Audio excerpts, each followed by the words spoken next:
Ya,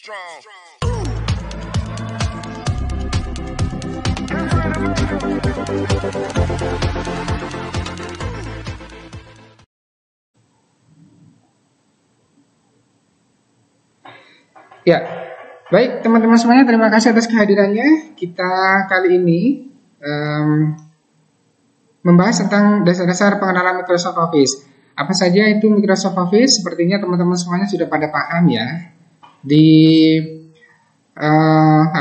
aplikasi perangkat komputer itu biasanya kan banyak sekali perangkat-perangkat yang bisa kita gunakan untuk perkantoran gitu ya. Salah satunya itu adalah Microsoft Office yang hampir semua komputer, laptop, PC itu pasti memakai Microsoft Office gitu ya.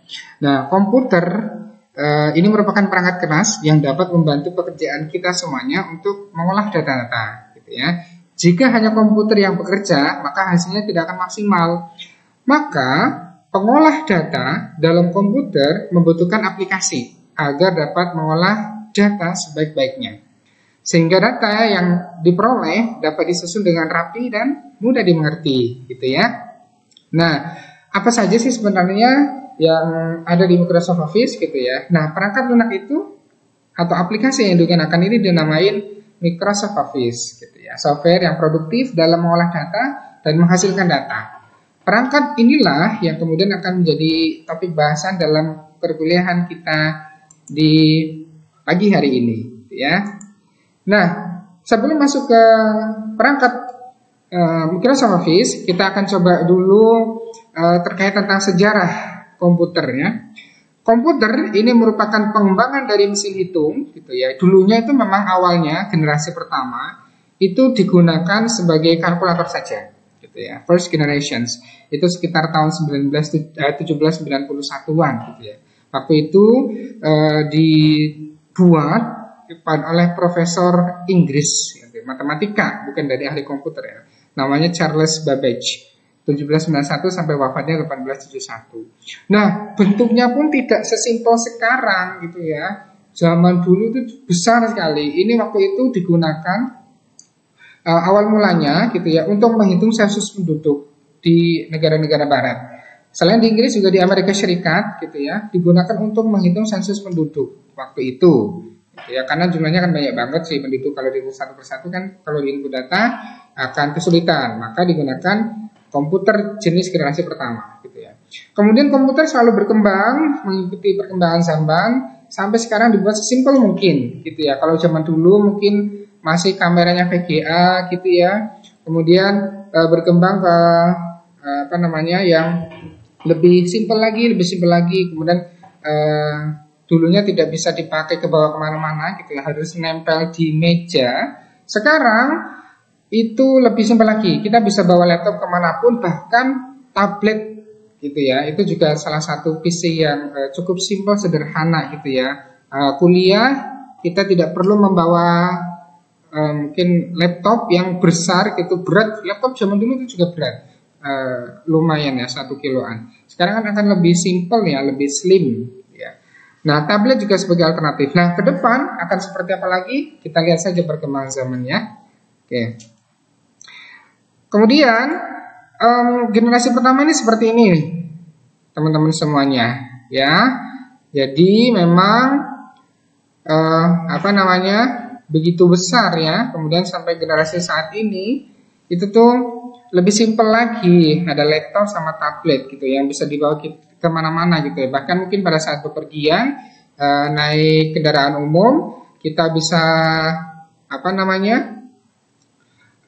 bekerja sambil naik kereta gitu ya. Itu biasanya dilakukan sama mahasiswa-mahasiswa Indonesia yang kuliah di luar negeri gitu ya. Mereka ketika kuliahnya di beda kota, biasanya naik kereta. Saya beberapa kali mendapatkan cerita teman-teman saya yang di sana. Mereka naik kereta, kemudian pada saat di kereta mereka bekerja sambil pakai laptop. Karena tempat duduk di keretanya itu cukup nyaman ya, ada meja kecilnya gitu ya, bisa untuk bekerja. Nah, ada yang bawa tablet juga sama, kemudian komunikasi secara email dan seterusnya. Nah, itulah generasi-generasi komputer yang semakin berkembang, semakin memudahkan manusia gitu ya. Seperti kemarin kita sudah bahas tentang kemajuan teknologi ya. terkait mungkin big data sama Internet of Things, karena kita sama sekali tidak bisa bekerja tanpa internet gitu ya. Nah, salah satu aplikasi dalam komputer yang digunakan, ini salah satu ya, selain itu kan banyak banget nih. Ada yang digunakan untuk email, kemudian untuk voice, ada yang untuk movie, kemudian ada yang untuk browsing dan seterusnya. Microsoft Office adalah salah satu aplikasi yang digunakan di komputer paling banyak. Hampir semua komputer pasti memiliki Microsoft Office gitu ya. Luar biasa sekali ya yang membuat Microsoft ini ya. Paman Bill Gates gitu ya. Meskipun beliau tidak lulus dari universitas ternama Harvard, tetapi beliau mampu menciptakan sebuah software yang dipakai oleh para mahasiswa di kampusnya dulu, meskipun dia tidak lulus ya. Bahkan tidak hanya di kampusnya saja, tapi di seluruh dunia teman-teman semuanya. Luar biasa sekali ya. Sayang sekali memang Microsoft Office ini ketika membuat Windows itu ya, kita kemarin sudah bicara masalah Linux ya. Memang beda pasar. Kalau Linux digunakan untuk open source yang gratis, kalau Windows memang untuk komersial gitu ya, dipasarkan. Sehingga memang Bill Gates menjadi salah satu orang yang terkaya gitu ya di dunia gitu ya. Nah, kalau secara definisi nih teman-teman semuanya, Microsoft Office adalah sebuah program aplikasi perkantoran yang dibuat oleh Microsoft, perusahaan kerjasama Microsoft ya, untuk menunjang berbagai kegiatan perkantoran.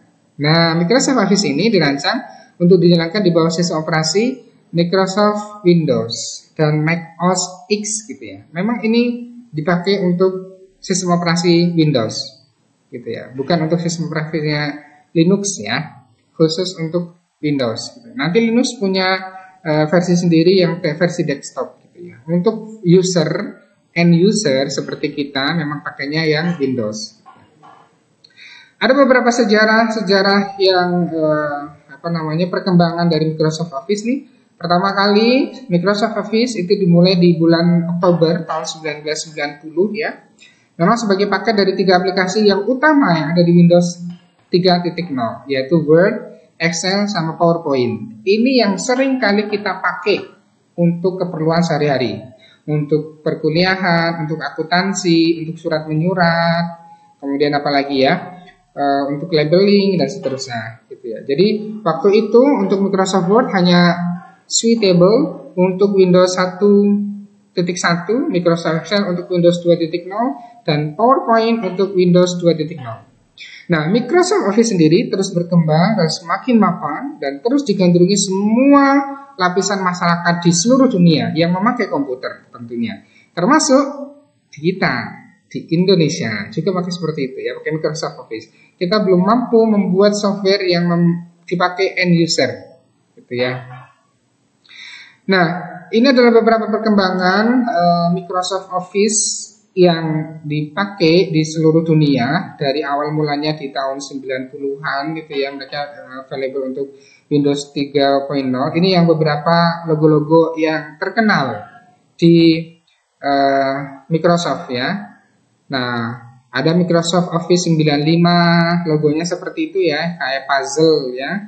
Office 97 juga logonya masih puzzle. Office 2000 masih puzzle. Kemudian rentang antara 2001 sama 2003 ini ada keluaran terbaru, ada Office 2002 sama 2003. Nah, kemudian pada di bulan Oktober 2003 Microsoft juga meluncurkan kembali Microsoft Office 2003 sampai 2007. Nah, ini biasanya yang komputer-komputer lama ya, yang biasanya 32 bit dia hanya cukup untuk Microsoft Office untuk 2003 sampai 2007.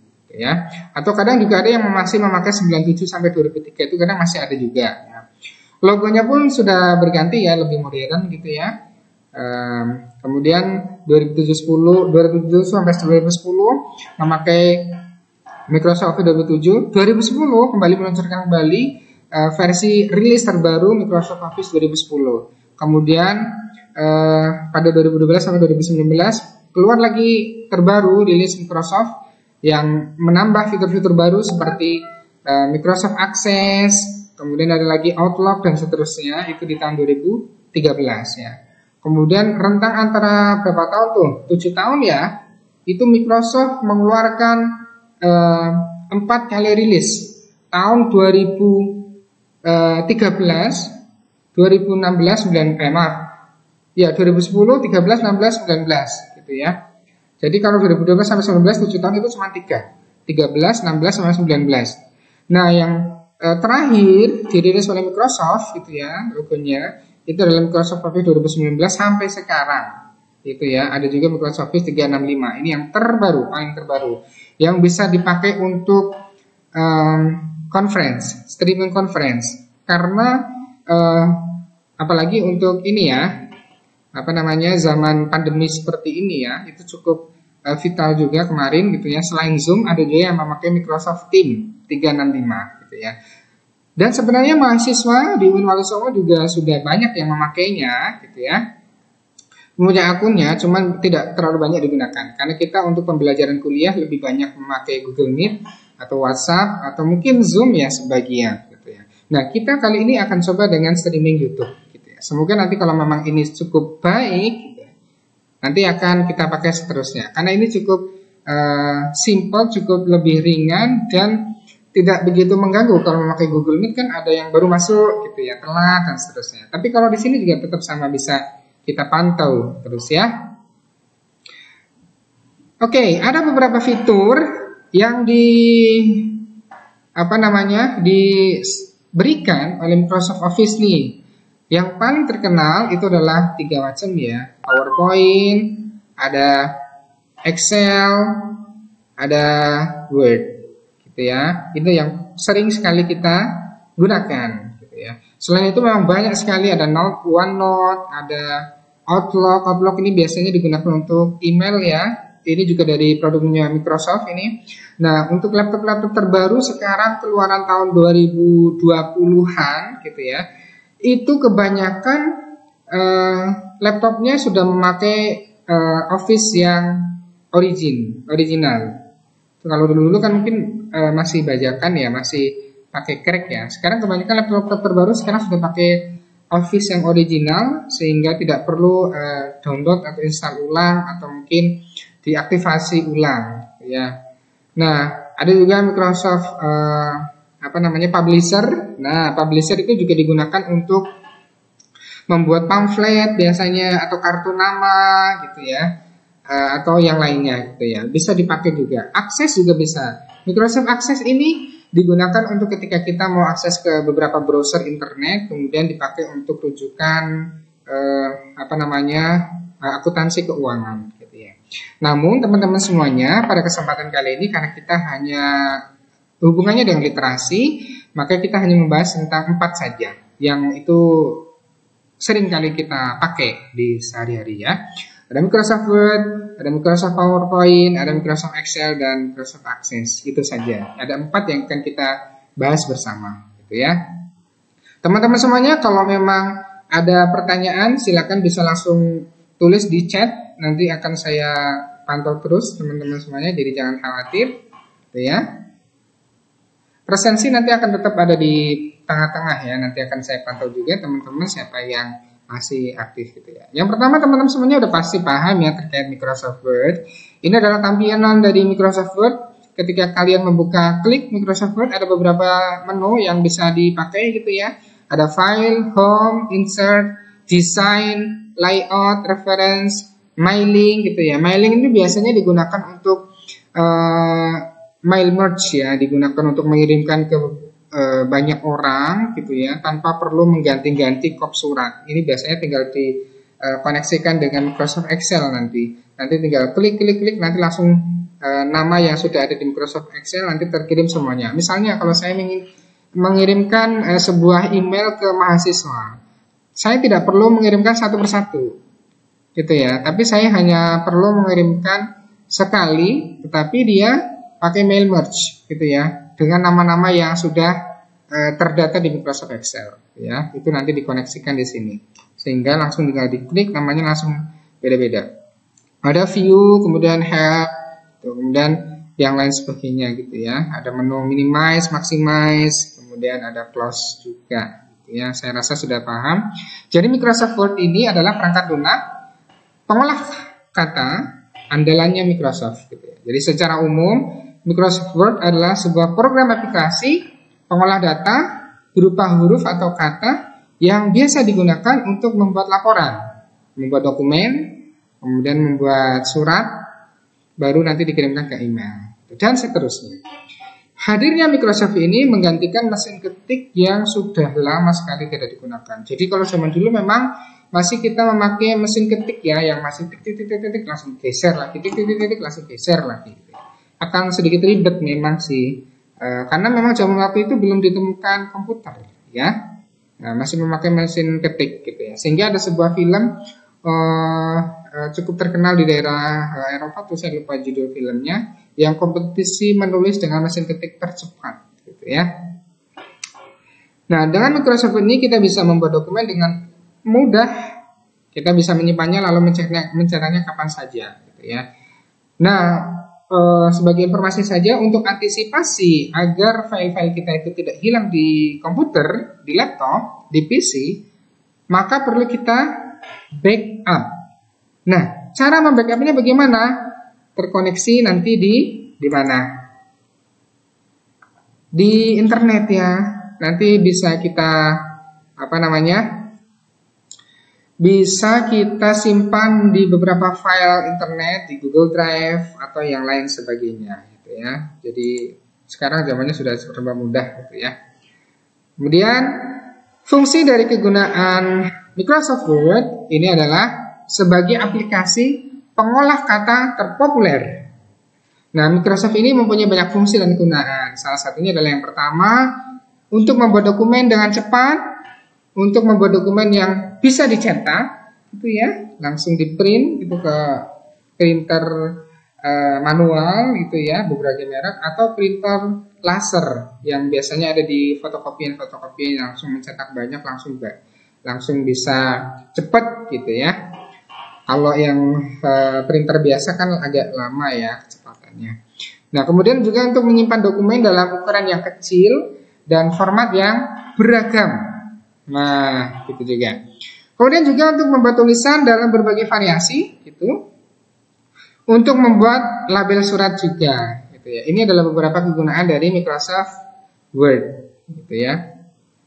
Yang kedua adalah Microsoft Excel. Nah, ini yang teman-teman semuanya banyak sekali rumus-rumus yang digunakan ya. Biasanya ini memang dipakai untuk perkantoran atau akuntansi gitu ya, biar tidak menghitung lama. Kalau zaman dulu pakai kalkulator kan lama ya. Kadang juga angkanya tidak cukup di layar kalkulator. Tetapi dengan menggunakan Microsoft Excel semuanya akan lebih mudah karena ini memiliki banyak sheet gitu yang bisa dipakai untuk membuat tabel dan bisa menggunakan berbagai rumus-rumus yang ada dalam Microsoft Excel sehingga kita lebih mudah dalam menganalisis data gitu ya.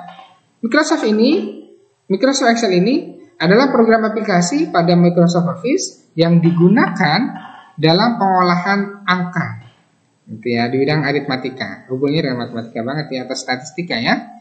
Program ini sering digunakan oleh para akuntan untuk menuliskan atau mencatat pengeluaran dan pemasukan di dalam perusahaan atau suatu lembaga maupun instansi-instansi kecil gitu ya. Microsoft Excel ini juga sering digunakan oleh ibu rumah tangga nih untuk menulis atau mencatat keuangan dalam rumah tangga, seperti halnya pengeluaran dan pemasukan setiap bulan gitu ya. Itu kalau memang ibunya itu rajin ya. Kadang kan memang tidak terkontrol pengeluaran sama pemasukan, sehingga tahu-tahu gaji dari suami gitu ya, atau gaji dirinya sendiri itu seperti naskah proklamasi. Jadi ditunggu dengan sesama, namun hilang dalam tempo sesingkat-singkatnya. Seperti naskah proklamasi kalau tidak diatur dengan baik gitu ya. Makanya ada manajemen keuangan rumah tangga itu yang lebih bagus ya. Namun tidak semua orang mau menuliskan pengeluaran sama pemasukan. Ada beberapa orang yang langsung nanti rezeki mungkin ada data sendiri, atau mungkin em, apa namanya, masane ono duit ya ono duit, kalau nggak ada duit ya nggak ada duit, itu kurang terencana dengan baik. Maka kita rencanakan keuangan sebaik mungkin agar nanti sewaktu-waktu kebutuhan mendesak tidak begitu menyulitkan kita. Contohnya misalnya ada, ini kalau sudah punya anak ya, anak harus bayar SPP, kemudian hari kita pas waktu mahasiswa ya, dapat sangu dari orang tua, ketika dipakai secara berlebihan tadi ada sisa, ketika pas waktu ada kebutuhan yang digunakan misalnya untuk iuran kelas untuk KKL misalnya atau untuk KKN gitu ya, itu akan kesulitan kalau orang tua kita punya banyak uang. Kalau enggak, nah ini fungsinya kita manajemen uang di sini pakai Microsoft Excel ya. Kita mulai datanya dari sekarang. Fungsi dari kegunaan Microsoft Excel ini itu ada banyak gitu ya. Nah, kalau di sini saya bagi dari berbagai bidang. Yang pertama adalah bidang akuntansi, itu ini bisa digunakan untuk membuat laporan keuangan. Contoh dari penggunaan program Microsoft Excel dalam bidang akuntansi ini adalah menghitung jumlah rugi laba suatu perusahaan. Kemudian mencari besarnya keuntungan selama 1 tahun agar bisa dianalisis nih perusahaan itu kira-kira dalam 1 tahun keuntungannya berapa, defisitnya berapa, sehingga bisa menganalisis juga kira-kira produksinya harus berapa nih sesuai dengan market demand atau sesuai dengan permintaan pasar gitu ya. Jadi memang harus hati-hati gitu ya. Kemudian digunakan juga untuk menghitung gaji karyawan gitu mungkin ya. Kemudian ada juga di bidang pendidikan. Nah, kita ya termasuk di bidang pendidikan. Aplikasi Microsoft Excel ini juga sering digunakan di bidang pendidikan. Antara lain bisa membuat laporan nilai mahasiswa gitu ya, kalau dosen atau kalau guru ya mahasiswa, membuat laporan keuangan sekolah ya. Kemudian membuat laporan data guru, membuat laporan data siswa dan lain sebagainya. Dalam Microsoft Excel ini terdapat rumus if ya, ada rumus-rumus jika.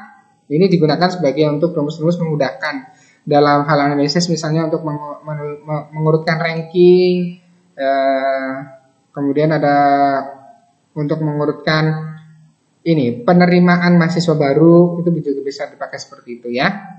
Namun memang rumus ini jarang sekali dimanfaatkan gitu ya. Karena mungkin tidak banyak yang tahu. Yang tahu mungkin hanya sedikit saja, yang sebagian saja, kayak sum, average gitu ya. Kemudian apa lagi ya, macam-macam sih ya. Ini sangat memudahkan sekali ketika kita ingin membuat laporan-laporan dengan menggunakan rumus ini, sehingga nilai siswa itu atau mahasiswa itu bisa dihitung dengan cepat gitu ya, sesuai dengan standar kompetensi. Misalnya standar kompetensinya KKM-nya adalah 75. Kalau kurang dari 75 berarti nggak lulus, harus remedi, begitu seterusnya. Kemudian di bidang administrasi gitu ya, Microsoft Excel ini juga bermanfaat di bidang administrasi. Misalnya dalam pendataan karyawan dengan menggunakan fitur ascending dan descending.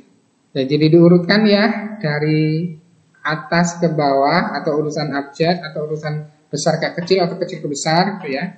Ini bisa digunakan menggunakan tabel yang berisi daftar karyawan secara urut gitu ya. Mungkin dari urutan yang tertua bisa, dari urutan yang pertama kali masuk di perusahaan bisa, atau diurutkan dari ekonomi bisa gitu ya. Itu di bidang administrasi. Sebelum lanjut ke selanjutnya, saya ingin pastikan siapa yang masih ada di sini. Silakan komen nama, NIM dan hadir, atau nanti langsung menuliskan pertanyaan. Silakan, saya tunggu. Nama, NIM dan masih hadir.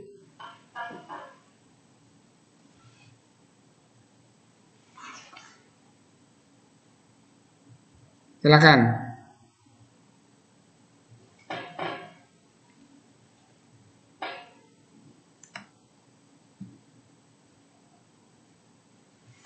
Ditulis kehadirannya. Oh ini ya, oke. Rafina masih ada.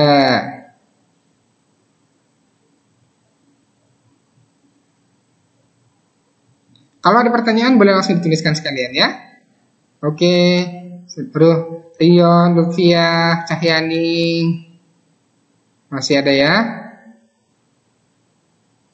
Oke, ada Wulandari juga, masih ada. Oke, ada Laili, Fernanda, Arizatul, Wulan, Daru belum ada nih Daru. Alif mana nih? Belum ada. Oke, saya tunggu ya. Salsabila, oke masih. Helen. Baik, Ika, oke siap. Saya lanjutkan ya sambil menunggu teman-teman yang sedang absensi. Nah, selanjutnya adalah Microsoft Access. Ini merupakan sebuah aplikasi juga yang diberikan oleh Microsoft Office. Ini berguna untuk membuat, mengolah, dan mengelola basis data atau lebih dikenal dengan database, gitu ya. Database adalah kumpulan arsip data berbentuk tabel yang saling berkaitan dan menghasilkan informasi. Data digunakan sebagai masukan yang akan diolah menjadi informasi, gitu ya. Nah, ini contohnya di sebelah kanan, kalian bisa melihat di situ. Ini biasanya untuk akses beberapa email gitu ya, sehingga bisa kita mengirimkan. Gitu ya. Nah, fungsi dari Microsoft Access ini sangat banyak gitu ya, untuk menangani proses manipulasi data dan pembuatan sebuah sistem. Hadirnya Microsoft Access ini dapat dimanfaatkan sebagai media untuk aplikasi web dasar. Gitu ya. Nah, kemudian fungsi yang lainnya dalam aplikasi ini itu juga bisa digunakan untuk membuat program aplikasi jumlah peserta didik, untuk membuat laporan keuangan, membuat program aplikasi gaji karyawan, untuk membuat form dan subform, untuk membuat basis data, untuk membuat program aplikasi penyimpanan buku perpustakaan, untuk membuat program aplikasi daftar hadir, untuk membuat program aplikasi persediaan barang, dan lain sebagainya. Jadi sangat banyak ya. Ini fungsinya hampir sama dengan Microsoft Excel, tetapi dia lebih general, lebih luas dalam pemanfaatannya.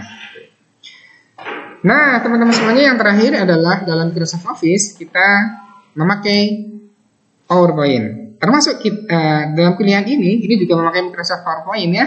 Bisa dilihat di sebelah kanan ini berbagai fitur Microsoft Office yang tadi sudah saya tampilkan kan ya. Nah, ini biasanya memang aplikasi digunakan untuk media presentasi dengan menggunakan beberapa slide. Ya. Meskipun ada beberapa aplikasi-aplikasi yang memang digunakan sebagai pembanding gitu ya dalam Microsoft PowerPoint, tapi ini cukup cukup mudah digunakan oleh kalangan masyarakat awam seperti kita yang bukan basicnya dari IT, gitu ya.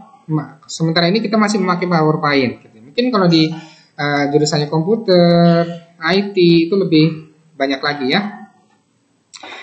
Nah, aplikasi ini sangat digemari dan banyak digunakan dari berbagai kalangan, baik itu pelajar, perkantoran, bisnis, pendidik, dan trainer. Gitu ya. Nah, kehadiran PowerPoint ini membuat sebuah presentasi berjalan lebih mudah dengan dukungan fitur yang sangat menarik dan canggih. Gitu ya. Fitur template atau desain juga akan mempercantik sehingga presentasinya terkesan lebih menarik, lebih menyenangkan. Mungkin ditambahkan dengan animasi-animasi, ditambahkan dengan video juga bisa ya kalau di Microsoft PowerPoint, dan juga beberapa fitur-fitur yang tersedia di dalam Microsoft PowerPoint, gitu ya.